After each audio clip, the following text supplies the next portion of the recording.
est épuisé. Si c'est bien lui, tremble peut-être à l'idée que cette porte ne s'ouvre jamais, que son retard infime...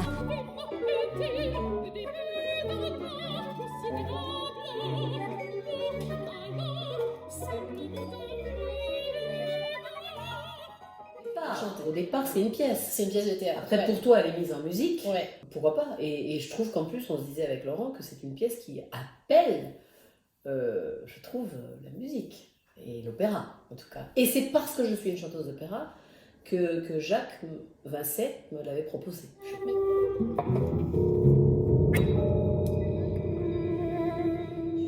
Prodigieux d'inventivité, de bizarrerie, qui est très abscon aussi.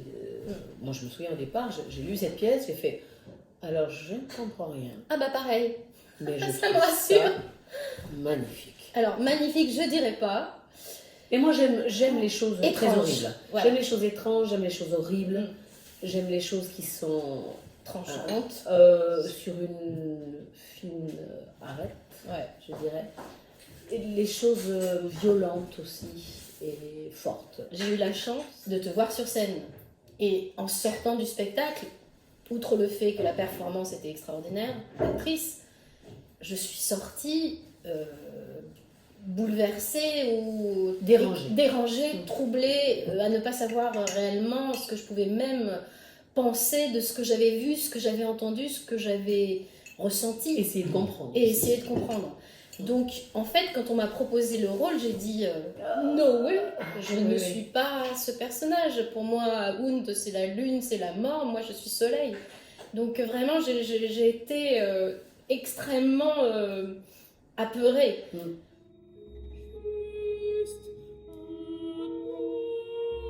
Quelle a été ta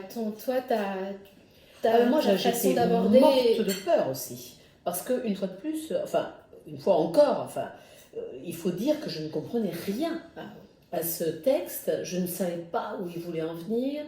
Il y avait plusieurs choses qui étaient abordées, mais il n'y avait pas de résolution. C'est-à-dire qu'on abordait le fait que ce personnage apparemment est juif, qu'elle est menacée par quelque chose qui vient du dehors, quelqu'un qui frappe, qui cogne à sa porte. Elle attend l'entrée de ce qui semble être son bourreau ou son persécuteur, et en même temps, elle est-elle captive? Elle sent, on dirait qu'elle est amoureuse de cet homme-là. Voilà. On n'est pas vraiment sûr de ça. Elle parle aussi d'aristocratie, de judéité. On ne comprend pas bien leur rapport. J'ai toujours pas élucidé d'ailleurs. Alors ça m'intéresse. Parce que justement, ce sont des questions que je me pose en permanence. En fait, c'est comme si on était toujours sur un sol d'argile.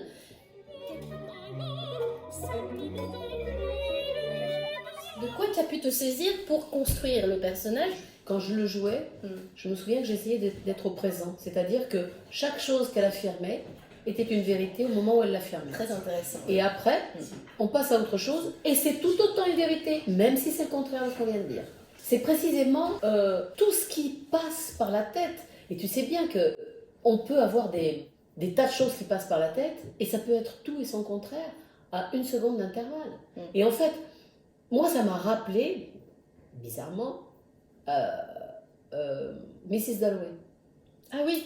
Parce que, mais je veux dire que c'est quelqu'un qui dit, pour Virginia Woolf qui couche sur le papier, et pour Hound qui dit tout ce qui lui passe par la tête au moment où ça lui passe par la tête. Et beaucoup de choses lui passent par la tête. Son esprit est très vibrionnant. Et donc, tout est vrai au moment où c'est dit. Si elle ment, en tout cas, elle ment sincèrement. Oui, je pense qu'il n'y a pas de jeu chez elle. Non. Je pense pas que même qu'elle ment, elle est sincère avec elle-même. C'est-à-dire que même si elle fait un déni ou si elle change le visuel, ou je sais pas si elle l'améliore, ou en tous les cas elle est résiliente par rapport à une certaine expérience un traumatisme qui est là, qui est présent, elle essaie de magnifier l'horreur. Alors on s'est pris très à l'avance. Je me souviens que je l'ai appris petit bout par petit bout.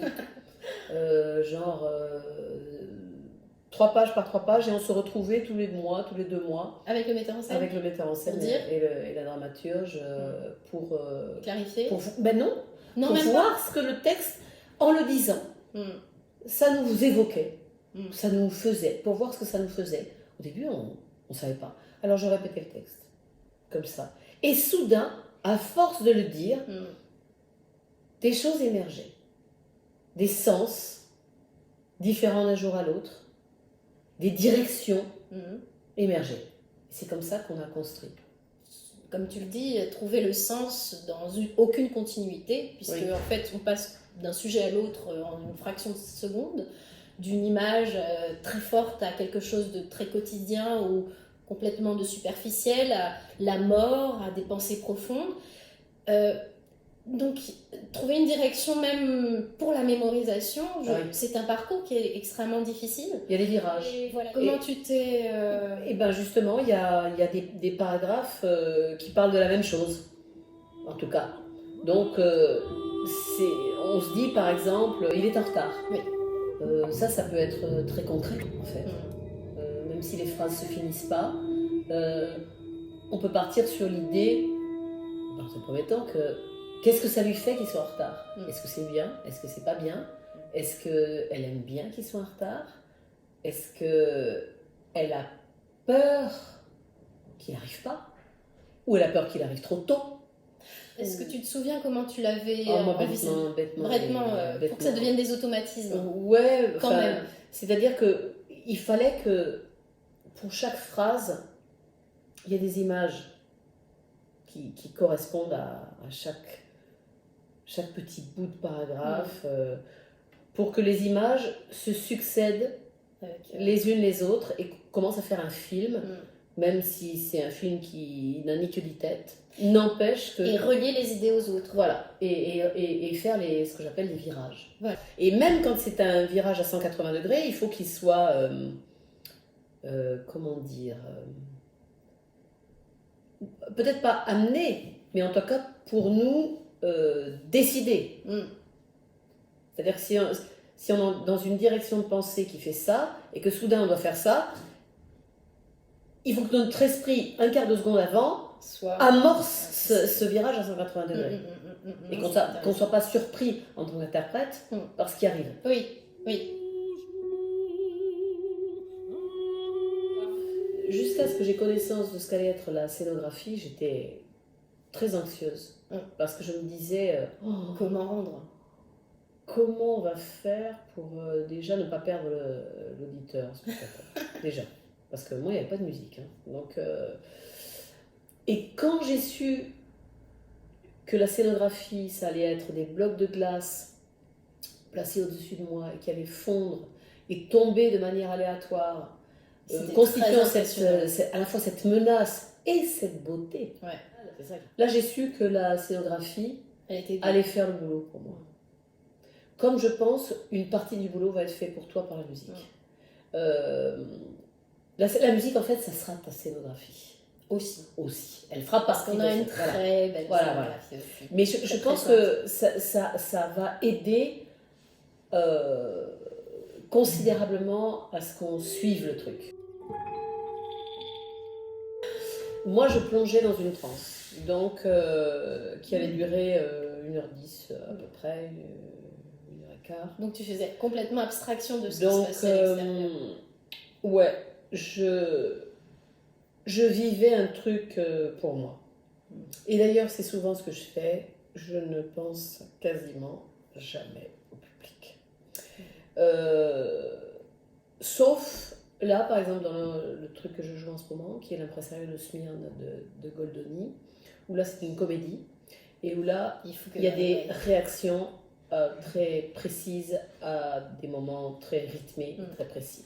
Donc là, forcément, c'est pour le public qu'on joue, il y a une interaction. Mais sinon, dans un truc dramatique, pour moi, le public n'existe pas.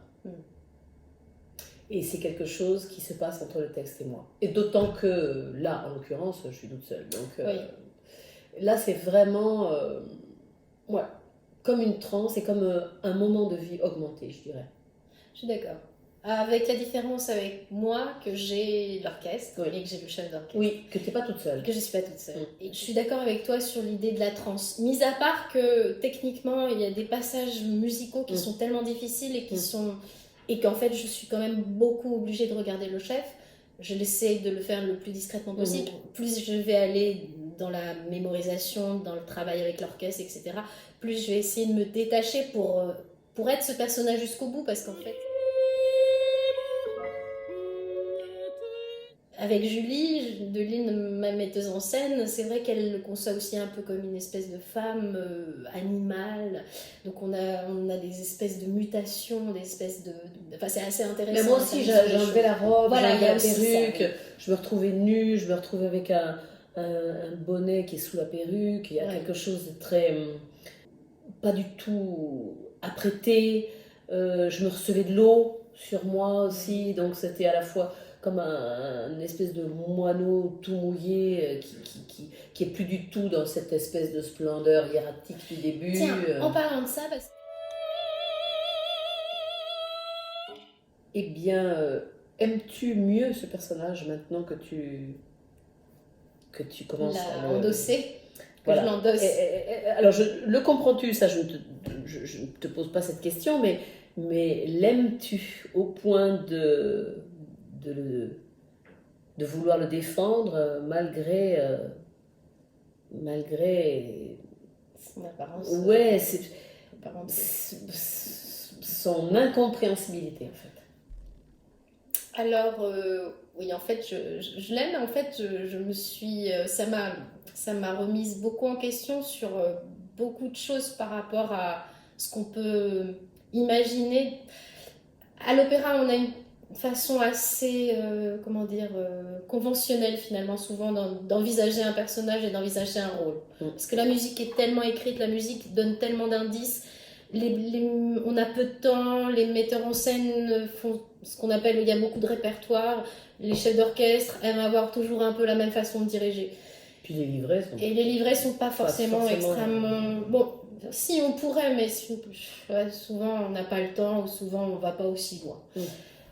Donc si tu veux, peut-être qu'en arrivant ou avant de rentrer dans ce travail qui a été très intense mais court, parce que j'ai reçu les partitions très très très tardivement, eh bien je les ai reçues au mois d'août finalement, enfin j'ai commencé à les recevoir au mois de juin, mais j'ai eu vraiment les partitions finies au mois d'août, avec la promesse de Daniel qu'il ne toucherait plus à rien, parce qu'en fait entre le mois de mai et juin et août il avait changé des choses, donc j'avais commencé à prendre des petites choses, et puis au mois d'août, en réouvrant ma partition, je me suis rendu compte que tout n'était pas pareil, alors que j'avais déjà commencé à mémoriser. Tu sais combien pour un chanteur c'est important de mémoriser rapidement pour pouvoir être prête à me présenter devant Julie, la metteuse en scène, en ayant au moins quelques parties par cœur, parce qu'autrement tu peux pas travailler. On est bien d'accord que tu es arrivé à J1 de ta production en sachant ton texte. Bien sûr. Voilà. Alors sur une partition d'opéra c'est pareil, et voilà,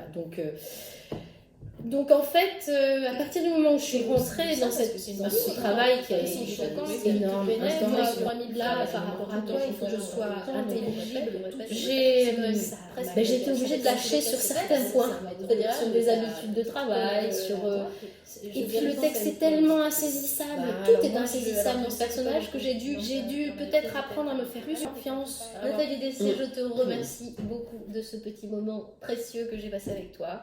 Et puis, alors moi je vais venir, je vais regarder tout de suite la date. On va se faire un petit selfie pour le... Ouais. Je vais regarder.